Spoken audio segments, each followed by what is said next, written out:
The iPhone 15 event is almost here. The countdown has officially begun, and we may be getting 5 big surprises from Apple in just a couple of weeks. Not that though. Hopefully. In addition to the all-new iPhone 15 lineup, we may get some brand new AirPods, huge Apple Watch updates, and maybe one more thing that no one saw coming. So let me break down everything we know about the September Apple event, tell you about all the surprises, what we should see, and why it's time to ditch the iPhone 14 and get ready for the iPhone 15. So, spoiler alert, in case you didn't know, the first big surprise of the September event is going to be the iPhone 15 lineup. And really, if we look at all the leaks and rumors and everything that has sort of come out over the last couple of months, here's the big story. iPhone 14 and iPhone 15 are going to be very, very similar. In fact, so little is really gonna change between the 14 and the 15 that I think I can give you all the highlights in like 30 seconds. Actually, let's put that to the test. Put 30 seconds on the clock and let me give you all the highlights of the stuff you need to know in 3, 2, 1. We're getting 4 models of the iPhone 15 this year, same screen size options as last year. No big redesign this year is expected on these phones, though every single model is going to get the dynamic island. We should see a couple of new color options this year for all 15 models, and Apple's gonna put the A16 from last year in the regular 15 phones, while the Pros are gonna get a new A17 chip. Every single model of the 15 is gonna get a bigger battery inside. Apple may be ditching stainless steel on the Pros for titanium, and every iPhone 15 model is gonna get a USB-C port on the bottom.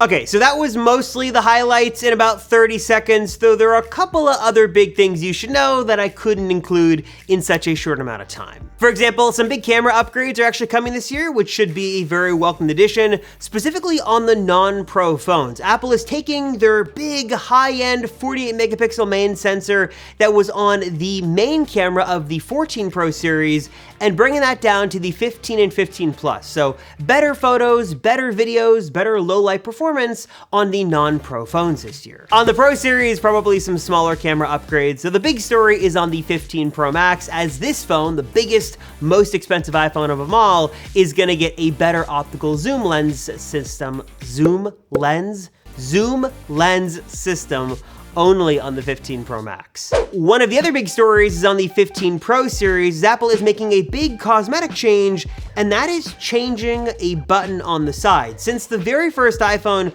we've gotten a little mute toggle that sort of just goes back and forth to mute and unmute your iPhone. That is gonna be replaced this year on the Pro phones with what we think is gonna be like called an action button, or at least it's called an action button on the Apple Watch Ultra. Basically a small programmable button that will mute and unmute your phone, but also, according to leak code in iOS 17, do other useful things like launch the camera, launch the flashlight, launch apps, stuff like that, all fully programmable right on your phone and accessible with the press of a button, or maybe 2 or 3 presses of a button to sort of launch different things based on how many times you press that button. But then there's one more thing, one surprise that is not going to be a very happy one, and that is that prices might be going up on every single model of the iPhone 15 this year. What we've heard from a couple of reports as of now is that at least in the US, the 15 Pros might be getting $100 to $200 more expensive this year for every single configuration. Yes, there may actually be a 2 terabyte configuration if you want a ton of storage on your phone, but be prepared to pay a pretty penny for that option. And then internationally, there are some rumors that Apple could raise the price of every single iPhone 15 model this year. We don't know just yet because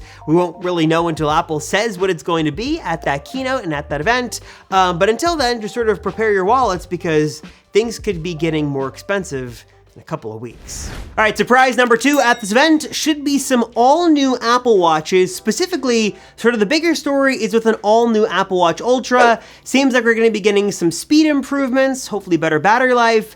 And then one of the big recent rumors is a new black titanium color that could be coming as a new color option this year. So you'd have titanium, black titanium, bit of a nice pop on your wrist with this all-new Apple Watch Ultra 2. Should be great.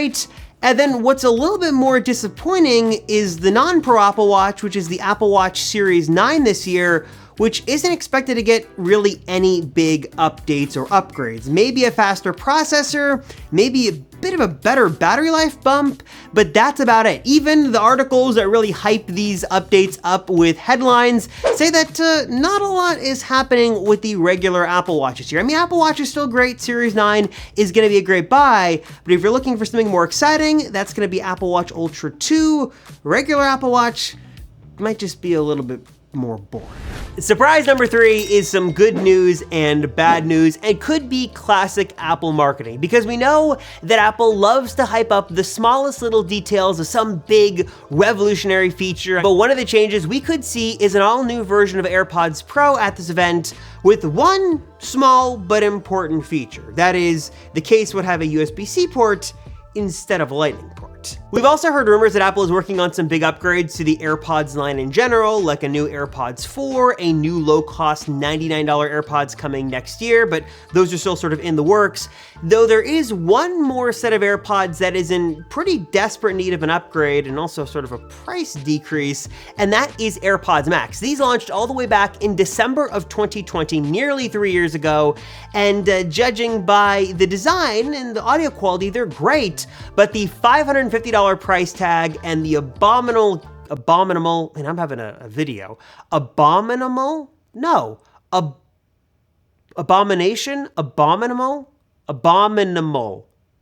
whatever. The horrible case of the AirPods Max, wow, what a video. Horrible case of the AirPods Max is in desperate need of a fix. Surprise number 4 we may be seeing at this event is some all-new Macs, and this is still sort of in flux, may or may not happen, because this year we've already gotten a lot of Macs. We got new MacBook Pros, we got new MacBook Airs, we got a new, did we get a new Mac Studio? I think we did get a new Mac Studio. There's been a lot of Mac updates this year, though there are 2 things we still haven't seen. One is the new M3 chip, which according to Mark Gurman over at Bloomberg, Apple is actively testing right now and could have ready soon. And the second is a big update to one particular Mac that's sort of gotten forgotten again, and that is the iMac. The iMac has gone like years and years and years without an update. It finally got an update at a spring-loaded event a few years ago with a nice new design with white bezels, very colorful finishes, which is cool to see, but it's still rocking the M1 chip. As every Mac has gone M2, it's still M1, but hopefully the wait is worth it, because one of the rumors is that we could see a new iMac at this event that might be the first to introduce the all-new M3 chip. Rumor has it that Apple could be working on a couple of new M3 Macs. Obviously, we're gonna get M3 updates to the MacBook Pro, the Mac Mini, the Mac Studio, all that stuff, and yes, even the Mac Pro, but we don't have a clear timeline on when we could see that. I would imagine that more M3 Macs trickle out next year, sort of early 2024, because we just got big upgrades this year, but the iMac is overdue for an update, and this event might be a nice way to sort of introduce it to folks who maybe would otherwise miss it and give it the new M3 treatment. And then for surprise number 5, maybe we get a one more thing. Maybe this is an all-new version of the iPad mini. We've heard for a while that Apple's working on a new version of the iPad mini, so maybe it could make its debut here. Maybe we get a little bit more info on Apple Vision Pro, like the actual release window as a specific month, not just a vague early next year. Maybe there's a Mac surprise, maybe we get some new AirPods. Not exactly sure what we could see, but here's a question for you. If there was a surprise here, a one more thing, what would you want it to be? Would you want to see an iMac Pro? Would you want to see a lower cost iPad offering, OLED iPad Pro, new Mac? What would you want to see? Let me know down below. And also in general, what are your thoughts on the September event? Are you gonna buy the iPhone 15? Are you making the upgrade this year? Your thoughts on the price going up? Are you happy about that or not? And in general, do you think this is gonna be an exciting event or not? Let me know down below your thoughts. We can discuss in the comments. As always, I appreciate you guys watching. Thank you so much. I'm Robert Rosenfeld from the Apple Circle.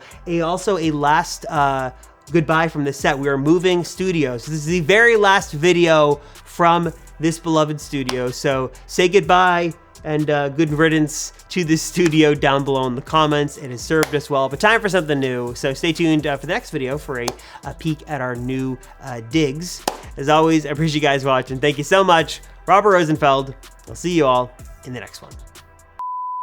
And why it's time to ditch the iPhone 14 and get ready for the iPhone 15. Cool, perfect.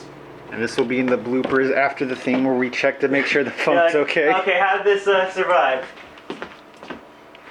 It's broken. Oh, it was already broken. It's fake.